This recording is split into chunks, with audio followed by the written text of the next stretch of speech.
Genesis 4:16 follows God's pronouncement of protection over Cain through the placing of a mark, ensuring that vengeance would not be taken upon him by others.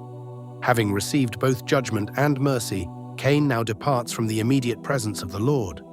This verse records Cain's physical and relational separation from God and introduces the setting in which he will live out the consequences of his actions.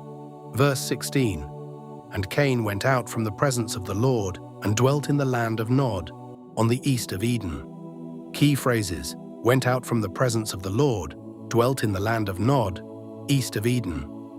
In Hebrew, the concepts for these phrases are as follows. 1. And Cain went out from the presence of the Lord, vayetse Qayin millifnei, YHWH, vayetse Qayin millifnei YHWH, vayetse. And he went out, indicating deliberate departure or exit. Millifnei, from before the face of, a phrase commonly used to denote presence, favor, or direct relationship. YHWH, the covenant name of the Lord, emphasizing that Cain is departing from relational proximity to God, not merely a physical location. 2. And dwelt in the land of Nod, vayeshev be'erets envod, vayeshev be'eretz Nod, vayeshev. And he dwelt, suggesting settlement or continued residence rather than temporary travel. Eretz Nod, land of Nod. Nod is derived from a root meaning wandering or restlessness, indicating a place characterized by instability. 3. On the east of Eden, Kidmat Eden, Kidmat Eden, Kidmat, east of, often associated in Genesis with movement away from sacred space. Eden, the garden where God's presence and provision were once directly experienced by humanity. Genesis 4:16 depicts the outward manifestation of Cain's inner separation from God. Cain went out from the presence of the Lord. This phrase signifies more than geographical movement. To go out from the presence of the Lord indicates relational distance. Cain is no longer living in conscious nearness to God's presence.